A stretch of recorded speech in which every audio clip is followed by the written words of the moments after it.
नमस्कार, स्वागत है आप सभी का वैदिक एंड वास्तु विद विभोर में। दोस्तों, आज इस वीडियो में मैं आपको बताने वाला हूं कि कैसे आप स्वयं आपकी कुंडली में देख सकते हैं कि क्या आपकी कुंडली में लव मैरिज के योग हैं या नहीं। क्या आपकी लव मैरिज हो पाएगी या फिर सिर्फ आपकी रिलेशनशिप में ही अटक के रह जाएगी और वो मैरिज तक कभी नहीं पहुंचेगी। बहुत ही आसान है। अगर आपको कुंडली देखना नहीं आता है तो घबराइए मत, बस धीरे धीरे हमारे जो स्टेप्स हैं वो मेरे साथ फॉलो करते रहिए और आप भी आपकी कुंडली आराम से देख पाएंगे और स्टडी कर पाएंगे लव मैरिज के लिए। तो आइए शुरू करते हैं। उससे पहले चैनल को प्लीज सब्सक्राइब कर दीजिए। आगे बढ़ने के लिए आप लोगों के साथ की बहुत जरूरत है और अगर वीडियो अच्छा लगे तो उसको लाइक करना ना भूलें। आइए तो चलिए दोस्तों, सबसे पहले देख लेते हैं कि कौन कौन से हाउसेस आपकी कुंडली में रिस्पॉन्सिबल हैं मैरिज के लिए, लव मैरिज के लिए और आज के हमारे सब्जेक्ट के लिए। आपको पहले बता देता हूं, इस साइड आपको कुंडली मिलेगी और इस साइड आपको एक लिस्ट मिलेगी। दोनों की इंपॉर्टेंस मैं आपको समझा दूंगा। सबसे पहले आप जब अपनी कुंडली निकालें तो उसमें इस कुंडली को देखें और 4 हाउसेस का मैं नाम लूंगा, वो आपकी कुंडली के अंदर आप मार्क कर लें या फिर आइडेंटिफाई कर लें। सबसे पहला हाउस और सबसे इंपॉर्टेंट हाउस आता है जिसका सबसे ज्यादा मेजर इंपैक्ट पड़ता है आपकी लव मैरिज पे, आपकी रिलेशनशिप पे, वो है 5th हाउस। उसके बाद आएगा हमारे आज के टॉपिक के लिए 7th हाउस, 8th हाउस और 11th हाउस। 9th हाउस भी कहीं ना कहीं रिस्पॉन्सिबल है, हम बीच बीच में इसके बारे में बात करेंगे। तो ये जो 5 हाउसेस हैं, 5th, 7th, 8th, 9th और 11th, इसको मार्क कर लें। एक चीज मैं आपको क्लियर कर देता हूं कि बीच बीच में मैं मालिक का नाम लूंगा, घर के मालिक का, घर के स्वामी का, ये वर्ड में काम में लूंगा, इस घर का मालिक। मान लीजिए 5वें घर का मालिक, 5th हाउस का मालिक। तो जब मैं 5th हाउस के मालिक की या 5वें घर के मालिक की बात करूं तब आपको क्या करना है, ये देखिए। 5th हाउस देख लिया आपकी कुंडली में। जैसे इस कुंडली में 5th हाउस पे नंबर कौन सा लिखा हुआ है? 5 नंबर। ये मेष लगन की कुंडली है और 5 नंबर इस पे लिखा हुआ है। अब इस लिस्ट में देखिए 5 नंबर के आगे कौन सा प्लैनेट का नाम लिखा है, कौन से ग्रह का नाम लिखा है? सूर्य। तो 5वें घर का मालिक हुआ सूर्य। तो एक पेपर पे आप पहले ही इन 5 घरों के मालिक निकाल के रख लीजिए। बहुत सिंपल है, पांचों घर में जो जो नंबर लिखा है वो पहले लिख लीजिए। उसके बाद उस नंबर को इस लिस्ट में देखिए कि उस नंबर के आगे कौन सा प्लैनेट लिखा है, कौन सा ग्रह लिखा है, और वो हो गया उस घर का मालिक। सिंपल है, कंफ्यूजन तो नहीं है। वापस सुन लो एक बार रिवाइंड करके अगर समझ में नहीं आया तो, क्योंकि ये बहुत जरूरी है। ये हो गए 5 घर और उनके मालिक। अब आते हैं प्लैनेट, कौन से ग्रह इंपॉर्टेंट है। इन घरों के मालिक के अलावा सबसे इंपॉर्टेंट प्लैनेट आता है वीनस, शुक्र, जो कि प्लैनेट ऑफ लव है। दूसरा प्लैनेट आता है चंद्रमा, मून। अब देखिए इस केस में, इस वीडियो में अगर मैं स्पेसिफिकली बात करूं तो चंद्रमा इसलिए इंपॉर्टेंट है क्योंकि चंद्रमा जो मून है वो आपके मस्तिष्क का कारक है, आपके थॉट्स को, आपके जो दिमाग में जो चीजें पल रही है, जो चल रही है, जो डाइवर्ट कर रही है आपको, या फिर जो दिमाग में नए नए थॉट्स, इमेजिनेशन ला रही है, किसी की तरफ अट्रैक्ट कर रही है, तो उसके लिए मून और वीनस यहाँ पे रिस्पॉन्सिबल है। तीसरा प्लैनेट आता है राहु। राहु क्या कर रहा है? राहु देखिए आपकी डिजायर्स का कारक है, जो अनफुलफिल्ड डिजायर्स हैं उनका कारक है। उसके अलावा समाज के बंधनों को, समाज की जो परंपराएं हैं उनको तोड़ने के लिए राहु आपको प्रेरित करता है। अगर इन हाउसेस में कहीं राहु बैठा है तो इंटरकास्ट मैरिज के योग भी बहुत ही आसानी से बन जाते हैं। तो इंटरकास्ट योग के लिए, इंटरकास्ट मैरिज के योग के लिए 2 प्लैनेट बहुत इंपॉर्टेंट है। एक है राहु, दूसरा है जुपिटर। जुपिटर कैसे मैं आगे समझाऊंगा, इसलिए वीडियो को लास्ट तक जरूर देखें। फिर आता है मार्स, मंगल, जो कि आपकी फिजिकल सेक्सुअल इंटीमेसी का कारक है। जो एनर्जी आप में रहती है, सेक्सुअल एनर्जी जो रहती है, फिजिकल एनर्जी जो रहती है, उसका वो कारक है। उसके बाद आता है मर्क्यूरी, बुध, जो कि देखिए मर्क्यूरी, बुध जो है, बुध देव जो है, सबसे पहले तो वो कॉन्टिन्यूस जब इन घरों में बैठ जाते हैं तो एंजॉयमेंट कराना चाहते हैं लाइफ में, और वो आपकी जो फ्रेंडशिप है वो ज्यादा अपोजिट जेंडर से रखवाते हैं। मान लीजिए 5th हाउस में आके बैठे हैं, 9th हाउस में आके बैठे हैं, 7th हाउस में बैठे हैं, तो आपकी जो ज्यादा फ्रेंडशिप्स हैं, जो दोस्ती है, जो आपके विचार मिलेंगे वो अपोजिट जेंडर से मिलेंगे। अगर आप लड़के हैं तो लड़कियों से मिलेंगे, लड़की है तो लड़कों से मिलेंगे। ठीक है, अब हम योग चालू कर रहे हैं। अच्छा, सबसे पहले एक चीज को देख लीजिए, जो प्राइमरी पार्ट है हमारे लव मैरिज के वीडियो का। मैरिज की बात हम बाद में करेंगे, लेकिन क्या हमारी जिंदगी में अच्छी रिलेशनशिप्स है या नहीं है, आएंगी या नहीं आएंगी, प्राइमरी चीज हम कैसे देखेंगे। पांचों मैंने आपको प्लैनेट बता दिए हैं, वीनस, मून, राहु, मार्स और मर्क्यूरी। 5 मैंने आपको हाउस बता दिए, 5th, 7th, 8th, 9th और 11th। इनमें, इन प्लैनेट में, इन ग्रहों में कोई भी ग्रह अगर इन हाउसेस से अटैच है, मतलब उस घर में जाके बैठ गया है, उस हाउस में जाके बैठ गया है, तो अपने आप ही लव के योग तो बन जाते हैं, प्रेम के योग तो आपकी कुंडली में बन गए हैं। अब वो मैरिज से कन्वर्ट होंगे या नहीं होंगे, वो हम योग चेक कर लेंगे। फॉर एग्जाम्पल, मान लीजिए कि वीनस, शुक्र और चंद्रमा, मून आपके 5th हाउस में जाके बैठ गए, तो यहां पे बहुत अच्छी रिलेशनशिप को दर्शाएंगे। ये दर्शाएंगे कि आपकी जिंदगी के अंदर बहुत ही एक पॉजिटिव रिलेशनशिप रहेगी किसी इंसान के साथ, बहुत ही हैप्पी रिलेशनशिप, पीसफुल रिलेशनशिप रहेगी। लेकिन क्या वो एक सक्सेसफुल मैरिज में कन्वर्ट होगी, उसके लिए हम आगे योग चेक करेंगे। या फिर अनसक्सेसफुल मैरिज में क्रिएट होगी, उसके लिए भी हम आगे योग चेक करेंगे। क्या वो इंटरकास्ट होगी, ये भी हम नीचे आपको योग में बताएंगे। सबसे पहले ये देख लीजिए प्राइमरी पार्ट। आपने, आई एम वेरी श्योर कि एक्साइटेड तो हैं ही आप, तो आपने घर के मालिक तो लिख लिए हैं कि कौन से घर का कौन सा मालिक है आपकी कुंडली के अंदर। अब देख लीजिए कि जो 5 मैंने प्लैनेट बताए, क्या ये पांचों घर में से किसी घर में बैठे हैं। जरूरी नहीं है कि सारे प्लैनेट बैठे हों, ऐसा जरूरी नहीं है, 1-2 भी बैठे हों तो भी चलेगा। जो मैंने 5 घर बताए हैं और 5 ग्रह बताए, उनमें से 1-2 भी किसी घर में बैठे हों ग्रह तो चलेगा। अब डिस्कस करते हैं योग। ज्यादा कंफ्यूज नहीं करूंगा, बहुत ही आसान लैंग्वेज में समझाऊंगा। सबसे पहले अपनी कॉपी उठा के देख लो, या जहां भी आपने लिखे हैं देख लो कि आपके 5th हाउस का, 5वें घर का मालिक कौन है, क्योंकि सबसे ज्यादा इंपॉर्टेंट अभी अगले 5-6 योग में वही है। अब आप देखो 7th हाउस का मालिक कौन है। 7th हाउस का मालिक देख लिया। अब देखो कि 5वें घर का मालिक और 7th हाउस का मालिक, मतलब 5वें घर और 7वें घर का मालिक क्या एक साथ 5वें घर में, 7वें घर में, 8वें घर में, 9वें घर में या 11वें घर में एक साथ बैठा है या नहीं बैठा है। फॉर एग्जाम्पल, अगर मान लीजिए इस कुंडली में 5वें घर का मालिक कौन है, सूर्य, और 7वें घर का मालिक कौन है, क्या लिखा है 7th हाउस के आगे, नंबर कौन सा लिखा है, 7। इधर देखो 7 क्या है, क्या लिखा है, वीनस। तो वीनस और 5वें घर का मालिक सूर्य, क्या सूर्य और वीनस 5वें, 7वें, 8वें, 10वें, सॉरी 5वें, 7वें, 8वें, 9वें या 11वें घर में एक साथ बैठे हैं या नहीं बैठे, ये आप देख लो।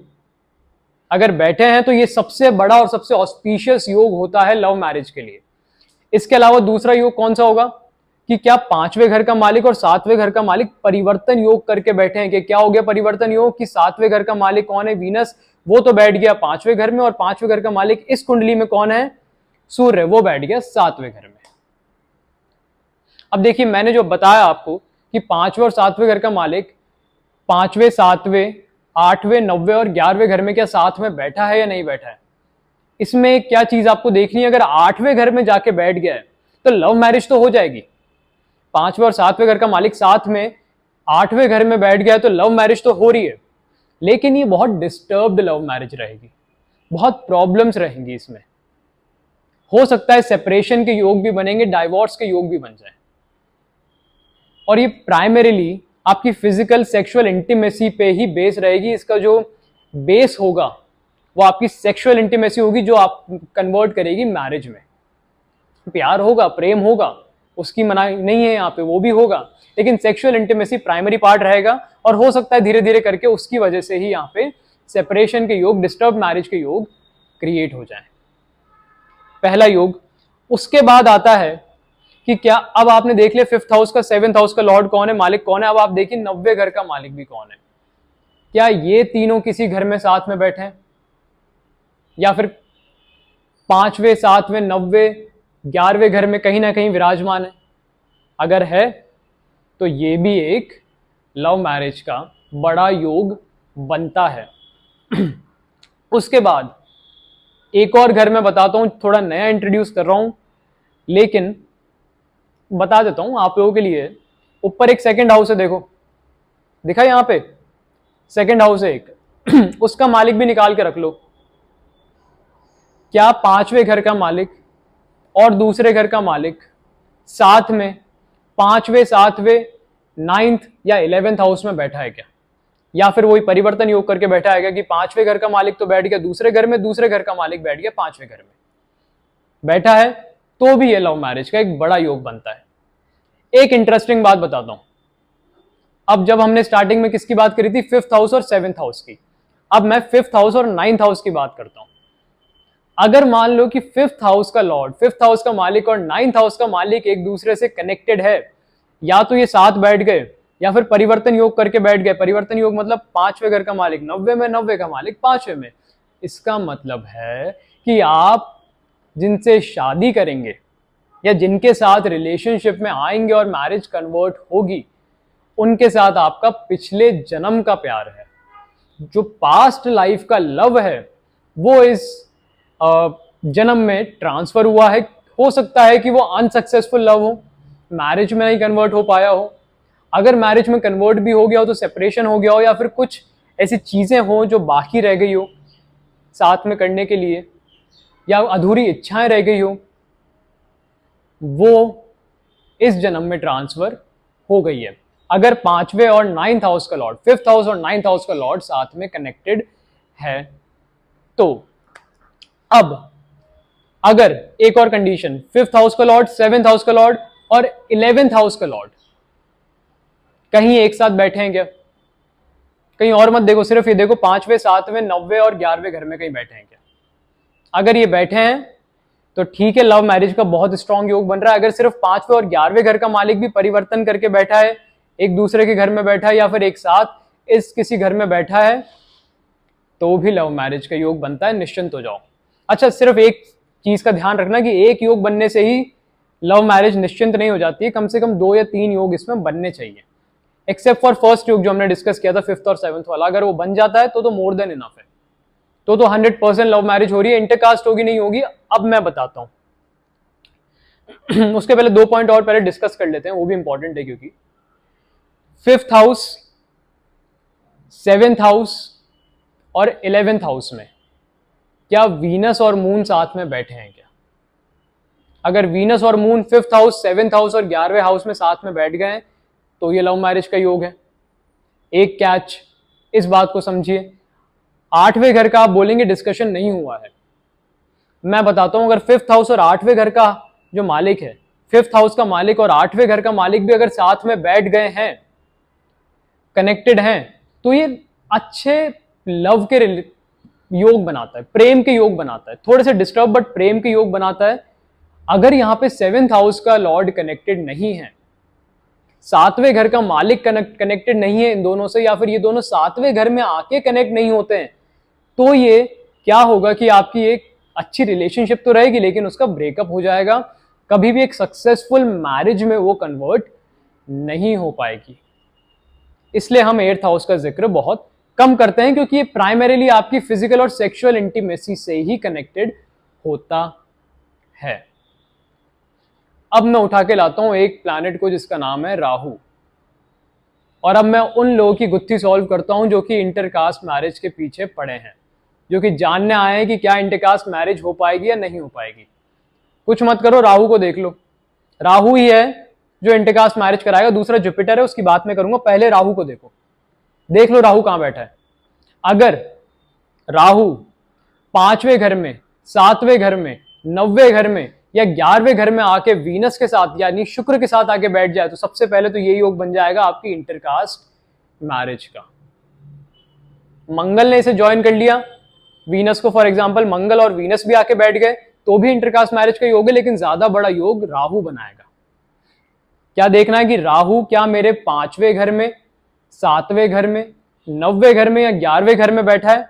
अगर वीनस यानी शुक्र के साथ बैठा है या फिर चंद्रमा के साथ बैठा है, तो ये बहुत ज्यादा बड़ा योग बन जाएगा इंटरकास्ट मैरिज का। और यहां पे इंटरकास्ट मैरिज होना काफी हद तक पॉसिबल है।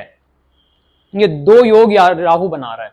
अच्छा, पांचवें सातवें नब्बे के अलावा अगर राहु और वीनस, राहु और शुक्र साथ में, या तो सातवीं राशि में लिब्रा में बैठे हैं, आठवीं राशि स्कॉर्पियो में बैठे हैं, या फिर पाइसेस 12वीं राशि में बैठे हैं, तो भी इंटरकास्ट मैरिज का योग है। जिनको कुंडली देखना नहीं आता है वो इस लिब्रा, पाइसेस, स्कॉर्पियो को ना समझे, वो सिर्फ हाउस देख ले और काफी है उनके लिए। राहु की प्लेसमेंट देख लो, वीनस के साथ या चंद्रमा के साथ बैठा है क्या, या फिर अगर अकेला भी बैठा है पांचवें सातवें नब्बे 11वें घर में, और वीनस भी कहीं ना कहीं पांचवें सातवें 11वें घर में बैठा है, 90वें घर में बैठा है, तो भी यह आपके लव मैरिज का योग बना देगा, कोई दिक्कत नहीं है। ठीक है। इसके अलावा जुपिटर कैसे बनाता है? देखिए, जुपिटर अगर अच्छा है तो इंटरकास्ट मैरिज होना पॉसिबल कम है, लेकिन अगर जुपिटर रेट्रोग्रेड है, मतलब वक्री है, जब आप कोई भी आपके अंदर देखेंगे, कोई भी एप्लीकेशन के आप अंदर कुंडली खोल के देखेंगे तो उसमें दिख जाएगा वक्री, रेट्रोग्रेड, या तो ऊपर आर बना हुआ दिख जाएगा, या फिर उसमें जो लिस्ट आती है उसमें आगे जुपिटर के आगे आपको रेट्रोग्रेड में यस दिख जाएगा। अगर वो वक्री है या फिर वीक है तो ये इंटरकास्ट मैरिज करवाएगा, अगर ये पांचवें सातवें नब्बे या 11वें घर में बैठा है। वक्री होना जरूरी है, पांचवें सातवें नब्बे और 11वें घर में इसका बैठना जरूरी है राहु के साथ। अगर राहु के साथ नहीं बैठा है, फिर भी वक्री है, तो भी इंटरकास्ट मैरिज करा देगा, दिक्कत की कोई बात ही नहीं है। देखिए, लव मैरिज के, इंटरकास्ट मैरिज के तो हजारों योग बनते हैं। आप कुंडली दिखाएंगे और आप बोलेंगे सर मुझे इंटरकास्ट मैरिज करनी है, तो मैं देखूंगा योग, 5-6 योग देखूंगा मेजर, और उससे पता लगा लूंगा कि बन रहे हैं या नहीं बन रहे। बनेंगे तो 1000 योग लेकिन बहुत ही छोटे छोटे और बहुत ही ज्यादा वीक, कमजोर योग बनते हैं। जो मैंने आपको बताए हैं वो one of the most strongest योग है। मैं कंक्लूड करूंगा इसको सिर्फ इतनी सी बात से कि आपको कुछ भी नहीं करना है, आप स्वामी देख लीजिए। स्वामी देखने का तरीका, मालिक देखने, घर के मालिक देखने का तरीका मैंने आपको बता दिया है। पांचवें घर का मालिक बहुत ज्यादा इंपॉर्टेंट है, सातवें घर का और 90वें घर का मालिक बहुत ज्यादा इंपॉर्टेंट है। आप इन तीनों में कनेक्शन देख लीजिए, या इन दोनों में आप कनेक्शन देख लीजिए। अगर इन दोनों में कनेक्शन स्टैब्लिश हो गया है, इन तीनों में कनेक्शन स्टैब्लिश हो गया है, तो लव मैरिज तो हो जाएगी। या ऊपर जो मैंने प्लैनेट बताए हैं आपको, जो हमने स्टार्टिंग में बात करी थी, वो अगर इन हाउसेस में आके बैठ गए तो भी लव मैरिज के आसार काफी हद तक बन जाते हैं। ऐसे आप देख सकते हैं कि क्या आपकी लव मैरिज होगी या नहीं होगी। बहुत आसान तरीका है, मैंने बहुत जल्दी जल्दी बताया क्योंकि लंबे वीडियोस देखना पसंद नहीं है लोगों को, बहुत जल्दी जल्दी जानना होता है, पेशेंस की बहुत कमी है लोगों में आजकल। लेकिन आप आराम से इसको देखिए, एक बार दो बार, जब भी आप, जितनी बार भी आपको समझना है देखिए। अगर कोई भी कंफ्यूजन हो, बेझिझक कमेंट सेक्शन में पूछ लो। बहुत, जब भी मुझे टाइम मिलेगा मेरी पूरी कोशिश रहेगी कि बहुत जल्दी मैं आपको बता दूं। ठीक है। अगर वीडियो अच्छा लगा हो तो लाइक कर दो, अच्छा ना लगा हो, समझ में ना आया हो तो पूछ लो। और किसी वीडियो के बारे में अगर आपको जानना है, किसी टॉपिक के बारे में जानना है, तो सजेस्ट कर दो कि इस पे आपको वीडियो बनाना चाहिए, उस पर भी फटाफट बना देंगे। चैनल को लेकिन सब्सक्राइब करना ना भूलो। और जो भी अपनी लाइफ के अंदर थोड़े लव मैरिज में जूझ रहे हैं, परिवार वालों से लड़ रहे हैं, उन्हें ये वीडियो भेज के निश्चिंत कर दो कि भैया तुम खुद देख लो कि लव मैरिज है या नहीं है, और अगर है तो परिवार वालों से मत लड़ो, हो जाएगी धीरे धीरे, और अगर नहीं है तो फिर लड़ने का मतलब क्या है। मूव ऑन करो। ठीक है, तो चलो जल्दी मिलते हैं अगले वीडियो के साथ। तब तक के लिए हर हर महादेव।